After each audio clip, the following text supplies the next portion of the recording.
Ladies and gentlemen, in today's video, I am going to be reacting to your NFL preseason takes. Appreciate all the responses I got on the tweet. I kind of had to ask twice because everyone's really excited about Bo Nix and Caleb Williams to the point where, well, half the responses are just about them. But I think we now have enough variety to truly go ahead and get a video done. Real quick before we hop right into it, don't forget to use code WyattzWorld on G Fuel or Prize Picks, where you can save yourself a discount on any G Fuel products or guarantee yourself to win a free $50 with your first $5 wager after using code WyattzWorld at sign up on Prize Picks. But that's all I got for plugs. Let's get into reacting to your NFL preseason takes.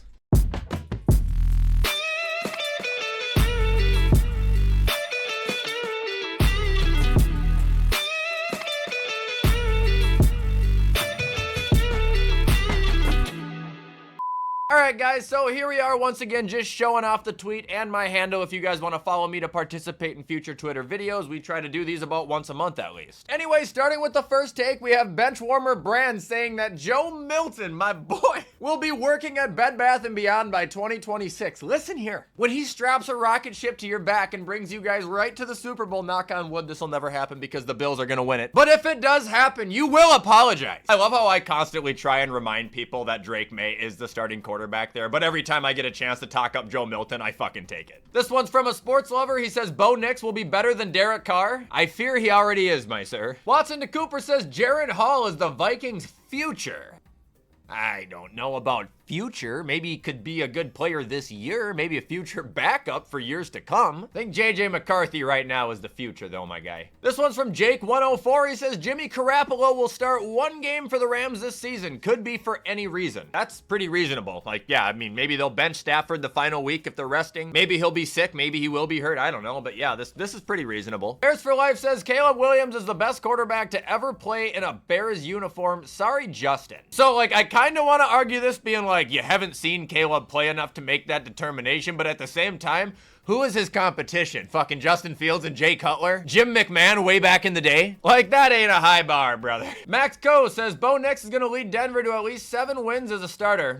That's realistic. 7 wins? Like, that's not even 500. Like, yeah, I definitely could see that. Moving on to IDK, he says Brandon Aubrey is the best kicker in the league. This is another player I have like 50 takes on, and I understand it, man. He just drained that 66-yarder. He had a great season last year. Like, I have little to argue against this take as to how good he has looked, but I have heard a lot about him, like non-stop too. Someone called Vaughn says Daniel Jones will be out of New York either mid-season or after this season. That's a very safe assumption. It won't be mid-season, but after this year, they will part ways with him. I think the only way they really can't is if he gets hurt, which tells me they're probably gonna bench him at some point too. This one's from Blue. He says Devontae Adams is going to request a trade by week 3. I do think he'll request a trade if they don't do good, but that might be a bit soon. Like, for that to happen, I think it would have to be 3 catastrophically terrible blowouts. This one's from OG Anunabi Moose, probably butchered that, but he says Jonathan Taylor will be top 2 in offensive player of the year. You know, I respect out-of-the-box picks like this. Like, this is not usual. I don't see Jonathan Taylor to be predicted to win a lot of things at all. And while I don't agree that he will finish in top 2, it's not like it's impossible. The guy's a tank, and if AR is not accurate throwing the ball, JT is going to get a lot of work. It's a dark horse pick, man. I respect it. Terry Cookin says the Falcons are Super Bowl contenders. I mean, I have them making the playoffs, so that I can't say this is that outlandish, but I don't know if I can see them going all the way to the Super Bowl. I feel like after week 4, we're going to have a really good image of this team. They're either going to be 1-3 or they're going to be 4-0. City of Curry says the Panthers don't believe in Bryce Young and are letting him sit to see who can possibly start over him. For 1, I think I heard he is playing in the 3rd preseason game, and for 2, they're not already giving up on their number 1 overall pick, dude. They just don't want him to be hurt. I don't agree with this at all. I think that's insane. This one's from Brian Hall. He says Brian Thomas Jr. has a good chance at Rookie of the Year. I don't know about good chance. I think he's a good player, but there's a lot of really good players in this class, and I feel like his competition is just going to be stacked. Like, virtually every quarterback is looking decent right now or good. The receivers are looking good, including him. But then again, we have to reflect on it being a quarterback award, putting him at a further disadvantage. I just think he has the odds stacked against him here. This one's from JJ McCarthy. He says Nick Mullins will be the Vikings starter by week 5. Maybe. Maybe it'll be him. Maybe it'll be Hall. Maybe it'll be Darnold. Maybe it'll be Matt fucking Corral. Who knows? This one's from Delta Cinder. It says I have 3 takes from the little I've been able to watch. 1, the Packers are looking bad and I have them finishing 3rd in the division. That's preseason, man. They're not even playing their guys, really. I don't know about that one. 2, Sam Howell looks good for the Seahawks and I hope he gets to play for them in the regular season. I suppose that's reasonable. And 3, the Chiefs look bad but still win again. Brother, if you think the Chiefs are out there trying as hard as they possibly can, you are so mistaken. They're doing behind the back passes, for fuck's sake. Calm down.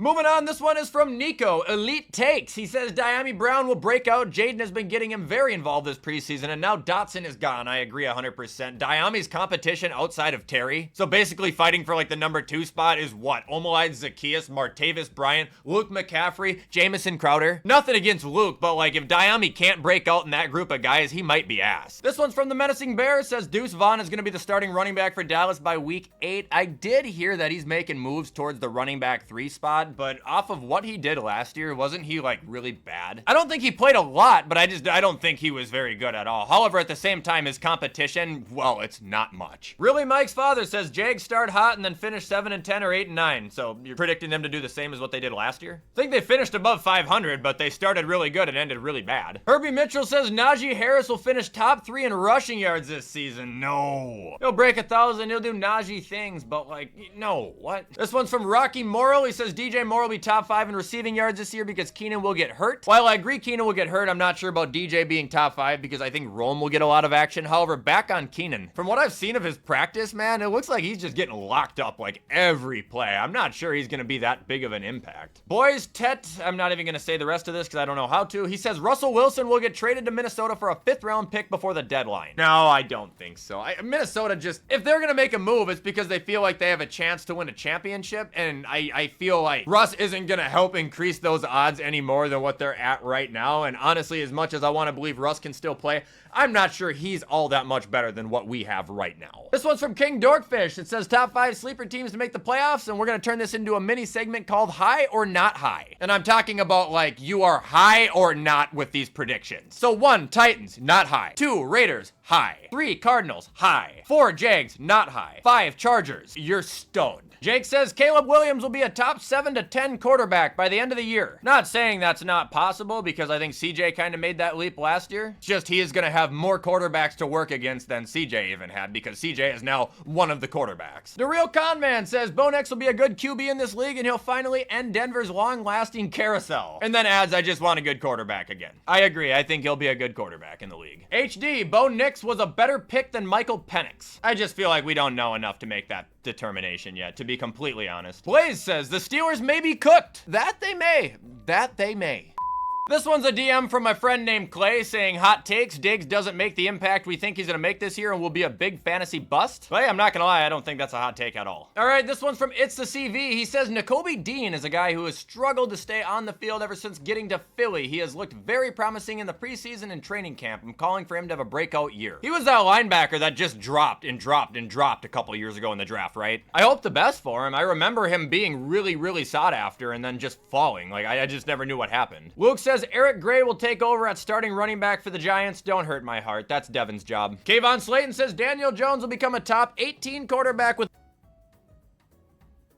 Aiden Ruse says Greg Russo will lead the league in sacks with 18.5. Damn, I hope that's true. King Tay says Spencer Rattler will be starting quarterback at some point this season. I hope that's true. I don't think it will be, though. I think they're going to let him sit this entire year. Insider Evan says Will Levis throws for 4K and the Titans finish above 500. I can see it. I really can. I know I sound crazy. I know we sound crazy. But I have the vision! JJ, the best corner, says Tyson Bagent is the best backup in the league. I don't agree with that. I mean, dude, technically you have Fields or Russ right now. You have Tyrod Taylor. You have Flacco. Jake Browning, I think, looked excellent last year as a backup. Which also, I'm guessing you're going off of Bagent's preseason performance so far where he's not even playing number 1 defenses, like, brother. And ending, we have one from a Ravens fan saying the Bills aren't a good team and won't make the playoffs. Okay, thank you. Anyway, guys, that is going to do it for me reacting to your guys' NFL takes after preseason week 2. Hope you guys enjoyed this video. Make sure to follow my Twitter to participate in future videos. But in the meantime, I'm going to get this edited so you guys can watch it on time. I hope you have a fantastic weekend, and as always, I will see you in the next video.